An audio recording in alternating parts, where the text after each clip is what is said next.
إلا الله محمد رسول الله لا إله إلا الله محمد رسول الله. السلام علیکم پیارے دوستو، بسم اللہ الرحمن الرحیم. شروع اللہ کے نام سے جو بڑا مہربان نہایت رحم کرنے والا ہے. حضرت بی بی حلیمہ کی گود میں ہمارے پیارے حضور صلی اللہ تعالی علیہ وسلم. مکہ سے 150 کلومیٹر دور ایک بستی تھی جس کا نام بنو سعد تھا. حضور صلی اللہ تعالی علیہ وسلم کی پیدائش کے ایک ہفتے کے بعد بنو سعد کی 10 عورتیں اپنی اپنی سواری لے کے مکہ کی طرف کسی دودھ پینے والے بچے کی تلاش میں نکلی. اس زمانے میں عورتوں کے لیے روزی کا یہی ایک ذریعہ تھا کہ وہ عورتیں مالدار گھرانوں کے بچوں کو اپنے گھر لا کر انہیں دودھ پلاتی اور پھر جب وہ بچے تھوڑا بڑے ہو جاتے تو ان کے ماں باپ کو واپس کراتی اور اس کے بدلے میں ان بچوں کے ماں باپ دودھ پلانے والی عورتوں کو بہت زیادہ پیسہ اور تحفے دیتے تھے. اسی امید میں بنو سعد کی 10 عورتیں مکہ کی طرف اپنی اونٹنی لے کر چلیں. انہی عورتوں میں حضرت حلیمہ سعدیہ بھی تھی. حضرت حلیمہ سعدیہ کے گھر بہت زیادہ غریبی تھی. ان کے شوہر کو کوئی کام نہ ملتا، پھر بکری چرا کر انہی کے دودھ پر دن رات گزارا ہوتا تھا. حلیمہ سعدیہ کے گھر میں ایک اونٹنی بھی تھی، لیکن وہ بہت زیادہ کمزور ہو چکی تھی کیونکہ بنو سعد قبیلے میں گھاس بھی بہت کم اگتی تھی، اس لیے جانوروں کو بھی صحیح سے چارہ نہیں مل پاتا تھا. حلیمہ سعدیہ اپنی اسی کمزور اونٹنی کو لے کر مکہ کی طرف ان 10 عورتوں کے ساتھ چل پڑی تاکہ انہیں بھی کوئی دودھ پیتا بچہ مل جائے جس کی وجہ سے ان کے گھر میں بھی 4 پیسے آنے لگے. حلیمہ سعدیہ کے ساتھ ان کا ایک دودھ پیتا بچہ اور ان کے شوہر تھے. ان عورتوں کی اونٹنی طاقتور تھی، اس لیے وہ بار بار حلیمہ سعدیہ کی اونٹنی سے آگے نکل جاتی اور پھر دور جا کر ان عورتوں کو ایک جگہ پر رکنا پڑتا تاکہ حلیمہ سعدیہ کی کمزور اونٹنی بھی دھیرے دھیرے ان کے پاس پہنچ جائے اور ساری عورتیں ایک ساتھ مکہ پہنچیں.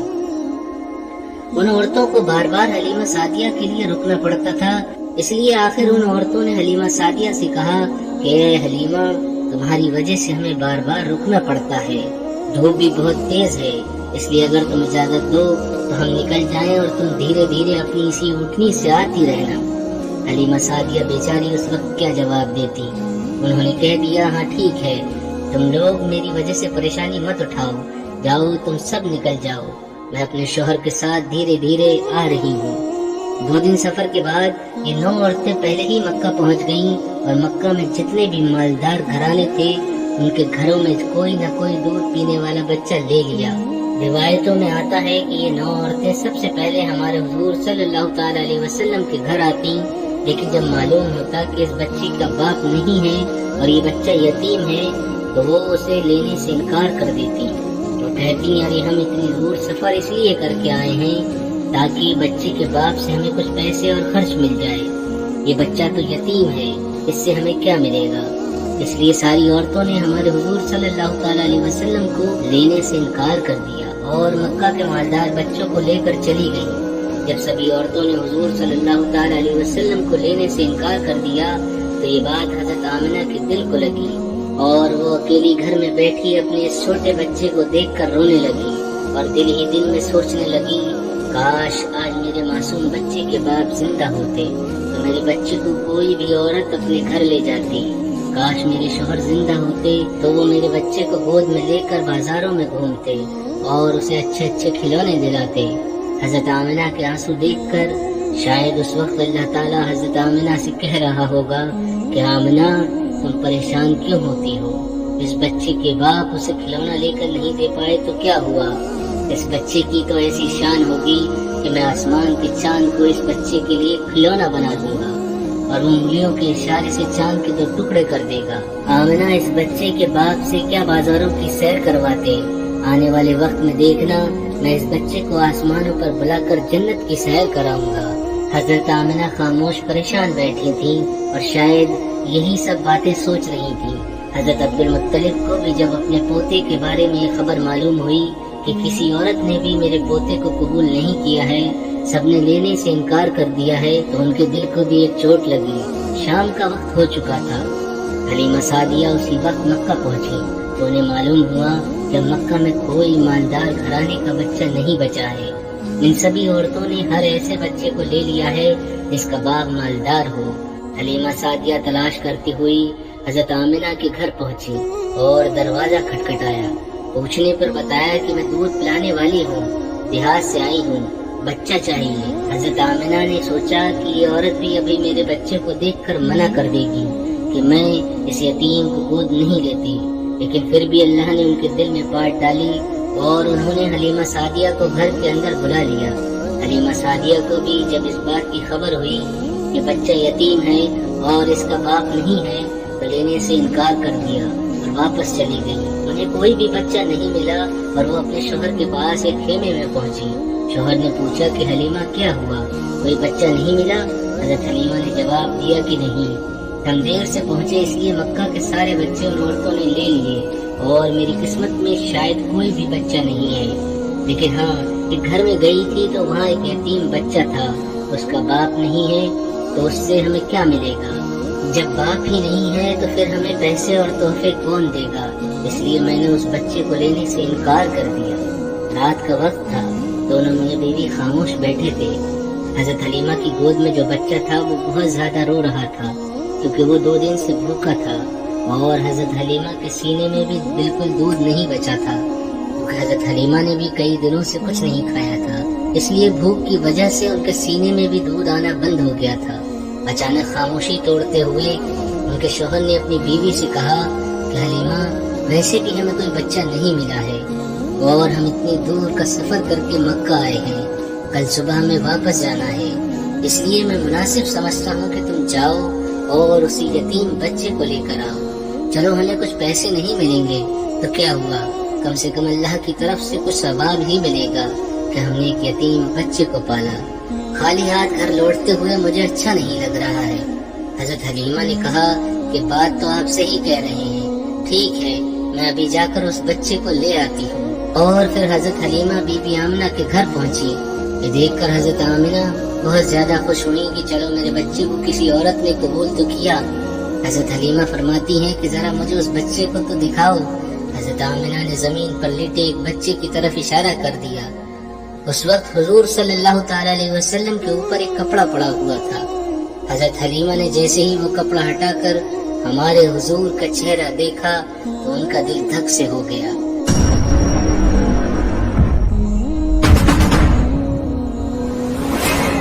حضور صلی اللہ تعالی علیہ وسلم نے مسکراتے ہوئے حضرت حلیمہ کی انگلی پکڑ لی۔ ایسا خوبصورت بچہ اور اس کی اتنی پیاری سی مسکراہٹ دیکھ کر حضرت حلیمہ خود پر قابو نہ کر سکی اور اس بچے کو گود میں اٹھا کر سینے سے لگا لیا اور اسے پیار کرنے لگی۔ بچے کو سینے سے لگاتے ہی حضرت حلیمہ کو ایسی ٹھنڈ محسوس ہوئی جو انہیں ساری زندگی میں نہیں مل سکی۔ حضرت حلیمہ نے کہا کہ میں اس بچے کو ضرور لوں گی۔ حضرت آمنہ نے خوش ہو کر عبد المطلب کو بلوایا اور کہا کہ ایک عورت بچے کو لینے آئی ہے۔ یہ سن کر عبد المطلب بھی خوش ہوئے اور جلدی سے گھر پہنچے۔ حضرت حلیمہ سے پوچھا کہ تو کس قبیلے سے ہے؟ تو انہوں نے جواب دیا کہ بنو سعد سے ہوں۔ پھر پوچھا تیرا نام کیا ہے؟ تو فرمایا کہ میرا نام حلیمہ سعدیہ ہے۔ یہ سن کر حضرت عبد المطلب نے خوش ہو کر کہا کہ واہ بھائی واہ، نیکی اور سادگی ایک ساتھ جمع ہو گئی۔ انہوں نے حضرت حلیمہ کی تعریف کی اور پھر فرمایا کہ تم میرے بچے کو لے جا سکتی ہو۔ حضرت حلیمہ جب بچے کو لے کر آگے بڑھنے لگی تو رک کر آمنہ سے کہا کہ آمنہ میں دیہات میں رہنے والی ہوں، میں نے آج تک اس جیسا خوبصورت بچہ دیہاتوں میں نہیں دیکھا۔ حضرت آمنہ نے کہا کہ حلیمہ تم دیہات میں رہنے والی ہو اور میں شہر کی رہنے والی ہوں، میں نے آج تک اس جیسا بچہ شہروں میں نہیں دیکھا۔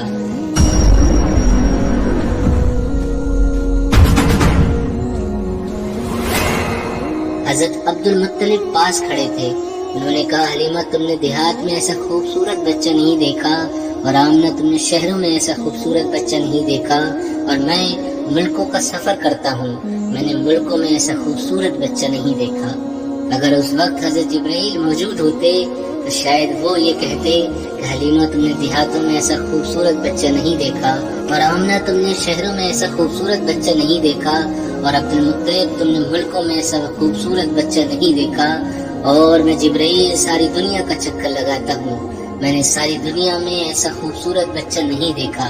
اور اگر اس وقت اللہ تعالیٰ سے کوئی پوچھتا تو شاید اللہ تعالیٰ فرماتا کہ میں اس بچے کا پروردگار، میں ساری دنیا کا مالک، بادشاہوں کا بادشاہ میں اس بچے کی قسم کھا کر کہتا ہوں کہ میں نے ساری مخلوق میں اس بچے جیسا خوبصورت کسی کو پیدا ہی نہیں کیا۔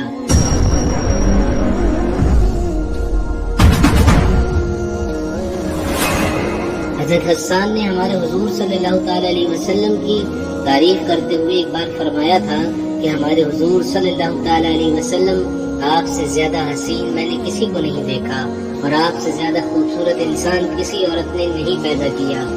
آپ تو ہر برائی سے پاک کر کے پیدا کیے گئے، آپ تو بالکل ویسے ہی پیدا کیے گئے جیسے آپ کو ہونا چاہیے تھا۔ حضرت حلیمہ سعدیہ حضور صلی اللہ تعالی علیہ وسلم کو گود میں لے کر اپنے شوہر کے پاس پہنچی۔ رات بہت زیادہ ہو چکی تھی، بھوک بھی بہت زیادہ لگ رہی تھی، وہ چھوٹا بچہ بھوک سے رو رہا تھا۔ حضرت حلیمہ نے حضور کے بارے میں سوچا کہ اس چھوٹے بچے کو اپنے سینے سے دودھ پلا کر تو دیکھو، شاید ایک دو قطرے دودھ اس بچے کو مل جائیں۔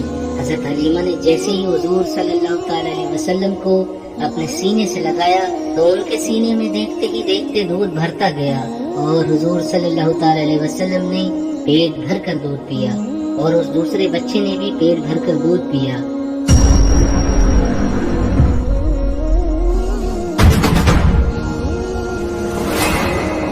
حضرت حلیمہ اور ان کے شوہر یہ دیکھ کر بہت حیران تھے کہ آخرکار یہ سب کیا ہو رہا ہے۔ پھر حضرت حلیمہ نے اپنے شوہر سے کہا کہ آپ یہ برتن لو اور باہر ہماری جو اونٹنی کھڑی ہے اس کے تن میں جا کر دیکھو، شاید تھوڑا دودھ نکل آئے تاکہ ہم لوگ بھی کچھ دودھ پی لیں اور اپنی بھوک مٹا سکیں۔ شوہر برتن کو لے کر باہر اس کمزور اونٹنی کے پاس پہنچے تو دیکھ کر حیران رہ گئے کہ اس اونٹنی کے تن دودھ سے بھرے ہوئے تھے۔ انہوں نے اس کا دودھ نکالنا شروع کیا، پورا برتن بھر لیا۔ جب وہ دودھ لے کر حضرت حلیمہ کے پاس پہنچے تو حضرت حلیمہ بھی حیران رہ گئی کہ ہماری اس کمزور اونٹنی کے اندر سے اتنا زیادہ دودھ کیسے نکلا۔ شوہر نے جواب دیا کہ حلیمہ، مجھے تو لگتا ہے کہ اس یتیم بچے کے ساتھ اللہ کا کوئی خاص مدد ہے، اس لیے ہمارے ساتھ ایسے عجوبے ہو رہے ہیں۔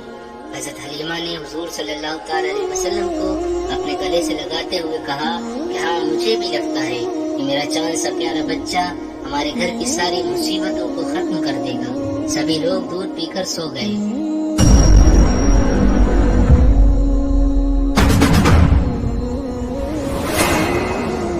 صبح ہوئی تو شوہر نے اپنے قبیلے بنو سعد کی طرف لوٹنے کی تیاری شروع کر دی۔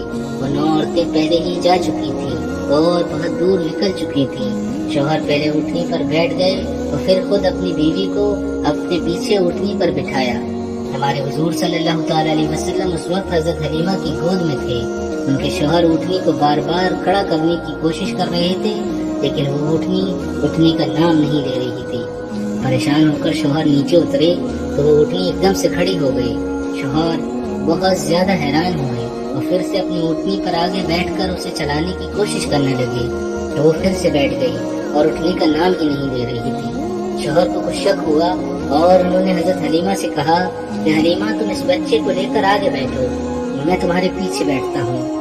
حضرت حلیمہ حضور صلی اللہ تعالی علیہ وسلم کو لے کر جیسے ہی آگے بیٹھی تو وہ اونٹنی اٹھ کر کھڑی ہوئی اور اس نے زمین پر سر رکھ کر 3 بار سجدہ کیا اور اللہ کا شکر ادا کیا کہ تو نے مجھے حضور صلی اللہ تعالی علیہ وسلم کی سب سے پہلی سواری بنا دیا۔ اور پھر اس اونٹنی نے ایک دوڑ لگائی اور بہت تیز چلنے لگی۔ حلیمہ سعدیہ اور ان کے شوہر حیران تھے کہ یہ تو وہی اونٹنی ہے جس لے کر ہم آئے تھے اور وہ چلنے کو ترستی تھی، اب اسے کیا ہو گیا ہے کہ یہ اتنی تیز دوڑ رہی ہے۔ کچھ ہی وقت گزرا کہ اس اونٹنی نے دوڑتے ہوئے ان 9 عورتوں کو پا لیا اور تیزی سے چلتے ہوئے ان کے پاس سے گزری تو ان 9 عورتوں نے حیرانی سے پوچھا کہ حلیمہ، کیا تم نے سواری بدل دی ہے؟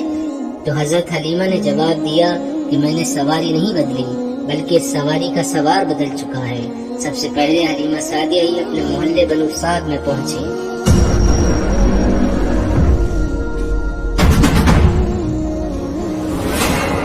حضرت حلیمہ سعدیہ فرماتی ہیں کہ اس دن میرے پورے محلے میں گلابوں کی خوشبو آ رہی تھی۔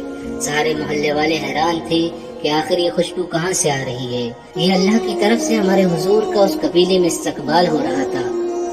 میرے پیارے دوستوں، آج کی اس ویڈیو میں اب بس اتنا ہی۔ ہم ملتے ہیں پھر ایک نئی اور اچھی ویڈیو کے ساتھ۔ تب تک کے لیے السلام علیکم